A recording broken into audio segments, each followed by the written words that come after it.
प्रेम से बोलिए शंकर भगवान की जय, गौरा माता की जय, कार्तिक गणेश की जय।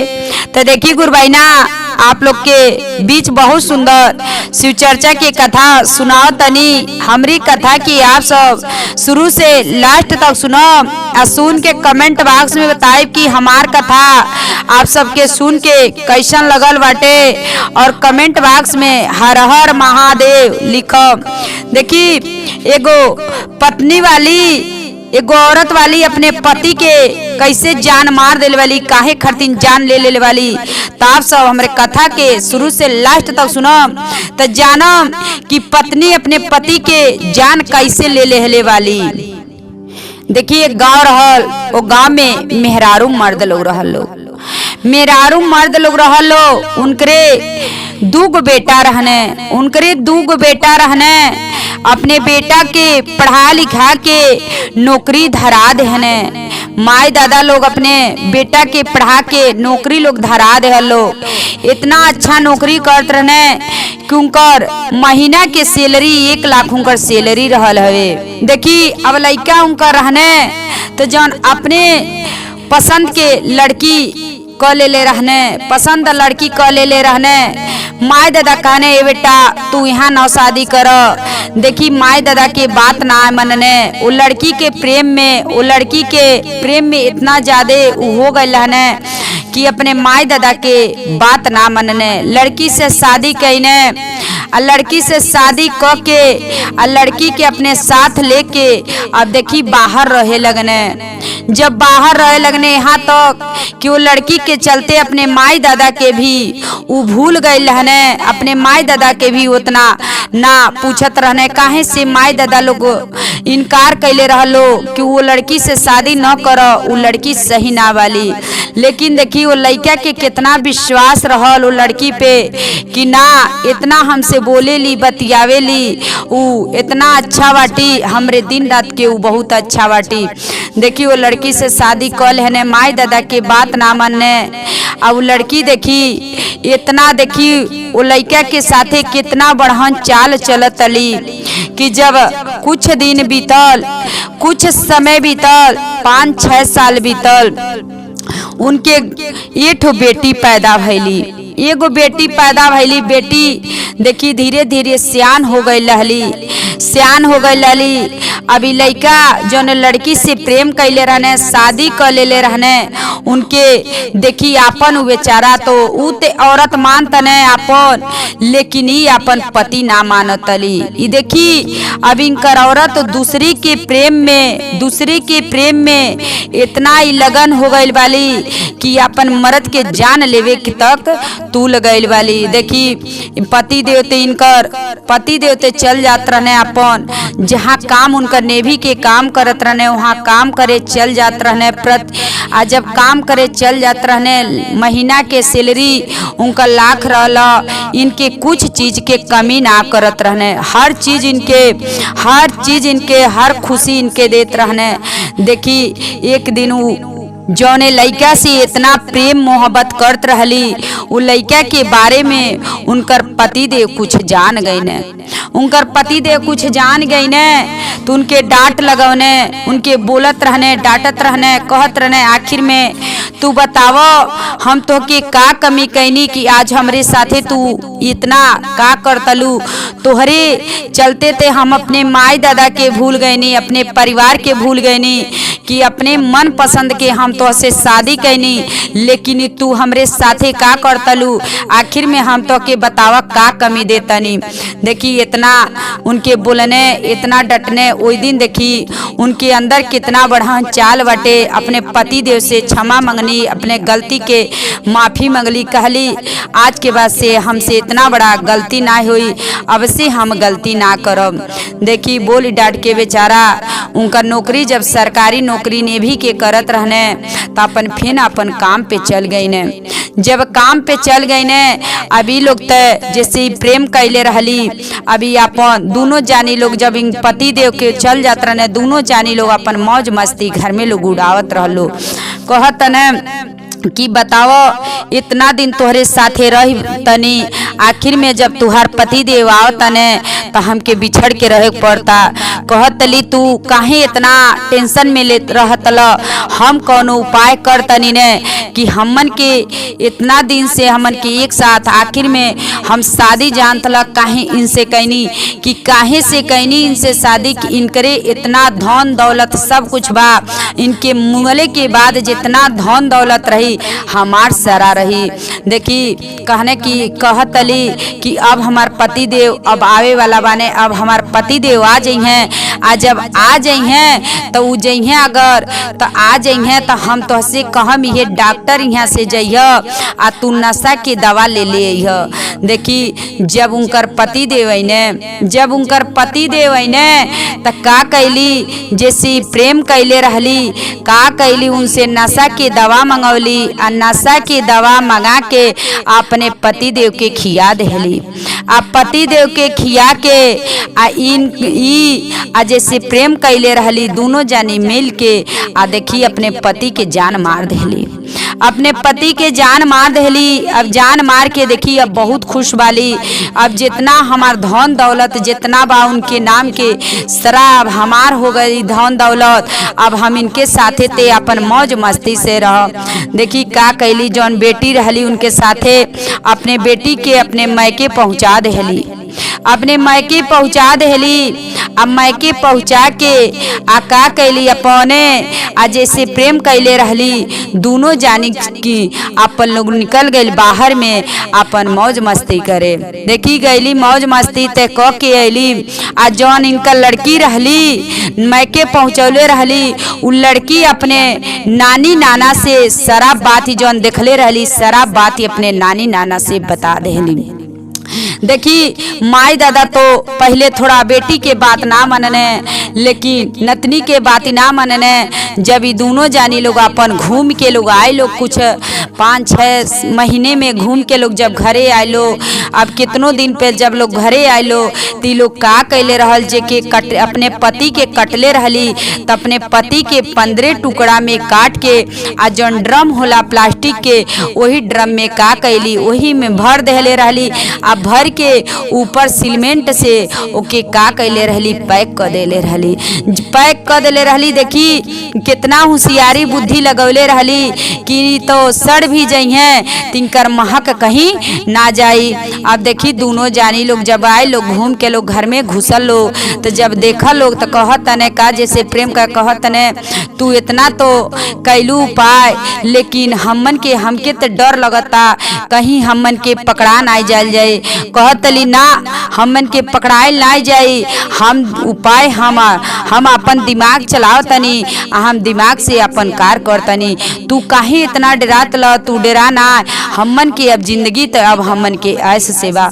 देखी का कैली, अपने माई के लगे फोन कैली, अब माई से का कहतली, माई से बतियातली, कहतली कि ये माई जौन हमार पति देव रहने उनकर माई दादा मिल के लोग आ उनके लोग मुंगा देले बाटे लोग, आ मुंगा के लोग काट के लोग आ घर में धो देले वालो।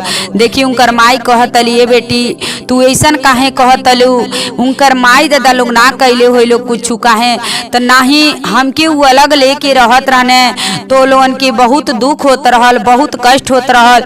काहे से जब शादी विवाह भी करे के रहल तू लोग शादी के इनकार कैलो, तो हमके लेके अलग रहत रहने, तो वही से लोग इतना अपने विचार में लोग सोच के अपने बेटा के लोग जान मार देहल। कहली माई ये बेटी ऐसन बात बा, तू हमरे घरे आवो हम तोके बताव तनी। देखी फुसला के तो अपने बेटी के अपने घरे बुलौली, आ बुला के आ देखी अब लड़की के उनकर बाप माई का कहता लोग, जब सारा बात कहली तू उनकर बाप माई का लोग कहतलो कि जौन देखा तू बात जौन कहतलू सब झूठ कहतलू, आ कहीं तू अपने पति देव के जान, हमरे दामाद के जान कहीं तू ही मार देले वालू, आ झूठ में लगाओ तलू कि हमार माई उनकर माई दादा लोग जान के मरले वालो। देखी जौन उ लइका के माई रहली भगवान के, महादेव जी के, भगवान के देवी देवता के उ पूजा करत रहली। देखी भगवान उनके बचा लेले वाने, बेचारी जब उनकर माई भी जनली तो उनके बहुत दुख भइल। देखी उनकर माई अब कैसे का कहतली कि तू भले इसका हमार बेटी हो लगली गोड़े गिरे कि ये पापा ए माँ अब से इतना बड़ा गलती कहनी, अब गलती अब ना करब। कहली कि हम प्रेम में दूसरी के प्रेम में अपने पति के जान मार देले बानी, लेकिन बहुत बड़ा गलती कैले बानी, अब हम गलती ना करब। देखी माई बाप लोग कहल ना तोहके हम वैसे ते छोड़ब ना, तोहके हम थाना पुलिस कह के आ तोहके हम सजा दिवाई। देखी उनकर माई तब कैसे का कहतली, लड़की के माई कैसे का कहतली आप सब सुनी। तो देखी लड़की के माई कैसे का कहतली अपने बेटी के।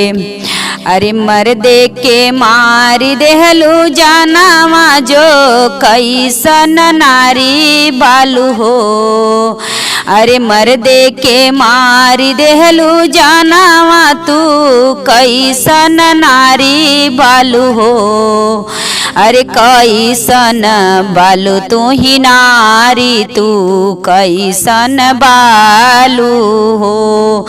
दूसरे से प्रेमवा लगावलू, दूसरे से प्रेमवा लगाई के तू मर्द के ले हालू जनवा। अरे दूसरे से प्रेमवा लगाई के मर्द के ले लहलू जानवा। अरे तू ही कैसन बालू, तू ही नारी जो कैसन हालू हो। दूसरे से प्रेमवा लगाई के, दूसरे से प्रेमवा लगाई के पियवा के कैलू 15 टुकड़ा। अरे दूसरे से प्रेमवा लगाई के पियवा के मार देहलू हो। अरे कैसन बालू तू है जो नारी, जो कैसन नारी हो। अरे दूसरे से प्रेमवा लगाई के पियवा के मार देहलू हो। अरे कैसन बालू तू ही नारी, जो कैसन बालू हो। माई कहतली का ए बेटी तू का हमरे गर्भ से तू का जन्म लेहलू कि तुहार बियाह शादी तू बेचारा कहने मन पसंद के अपने माई के बात टाल के तो से शादी विश्वास बियाह कहने, लेकिन तू कैसन बालू कि तू अपने पति देव के जान मार देलू दूसरे के प्रेम में होके। हम तो के छोड़म ना, तू कितनो अगर हमरे गोड़े गिरबू लेकिन हम तो के छोड़म ना। जब हमरे दामाद के तू जान मार देलू तो आज तू केकर बालू, केहू के ना बालू। तो देखी कैसे का कहतली, जाए बेटी तू ही कैसन बालू पापी न अपने हो। अरे जाए बेटी कैसन बालू तू ही पापी न अपने हो। अरे अपने जो मर्दा के ले लेहलू नामा हो। अरे जाए बेटी कैसन बालू तू ही कैसन पापिनी हो। अरे जाए बेटी कैसन बालू तू ही कैसन पापिनी हो। अरे अपने जो हाथवा से अपने जो पियावा के कैलू जो हत्या, तनिको न लगाने जो मोहवाना, तनिको न प्रेमावा हो। अरे तनिको न लगाने जो दाएवा, जो नाही जो प्रेमावा हो। अरे दूसरे के प्रेमवा के पाई के तू आले लेहलू जानावा हो। अपने जो पियावा के मारलू जो अपने ही जानावा हो। अरे कैसन बालू तू ही बेटी की पतिए के मारी देहलू हो। अरे जाए बेटी कैसन बालू तू ही नहीं देखलू तू ही हो। अरे तना जो कैले जो रहन जो उहो जो ही प्रेमवा हो। प्रेमवा जो कई के जो तू है के जो कई न स्वीकारे हो। अरे प्रेमवा जो कई के जो कई न जो तू है के स्वीकारे हो। अरे ले लहलू अपने जो पोतिए के तू ही जो ही जानवा हो। नाही कुछ समझलू नाही कुछ नाही तू ही बुझलू हो। अरे नाही कुछ समझलू नाही कुछ तू ही नहीं बुझलू हो। अरे झूठा में लछनवा लगाइलू जो अपने जो सासू के नहीं लेने नहीं लेली सासू ससुर जो ही बेटवा के जानवा हो। अरे नहीं लेने सासू जो ससुर जो ही बेटवा के जानवा हो। अरे बेटी तू ही लहलू अपने जो पति के जो ले लहलू जानवा हो। अरे बेटी दूसरे के प्रेमवा जो कई के जो तू हाई हो। अपने जो पतिए के कैलू जो हते आहो। अरे बेटी अब तू के मिली है जो तू है के जो फांसी के जो सजावा हो। अब नाही हम हूँ जो करा में जो तो के शिव करवा हो। अब नाही करा में जो तू है के जो तो के शिव करवा हो। अरे बेटी नाही तू ही केहू के जो नाही तू ही छोड़बू हो। जब तू ही ले हालू जो जानवा जो हमरे जो दामाद के। अब नाही तू है के जो नाही हम कर में जो तो के शिव कर हो।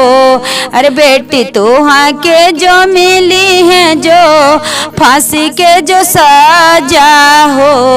अरे बेटी हम नाही तू है के जो नाही हम माफत के करम हो।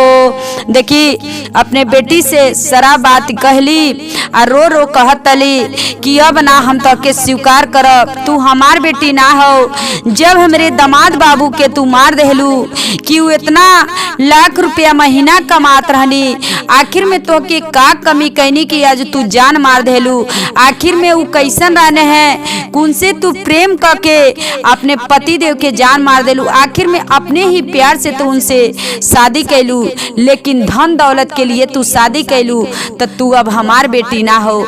जब उनकर माई दादा के झूठ में तू लगा देलू, लेकिन में तोहरे सास ससुर के दोष ना रहल। उ लइका जितना बढ़िया रहने तोहरे प्रेम मोहब्बत में आके तो से शादी कर लेने और तू शादी करके अपने पति के उनकर जान मार देलू।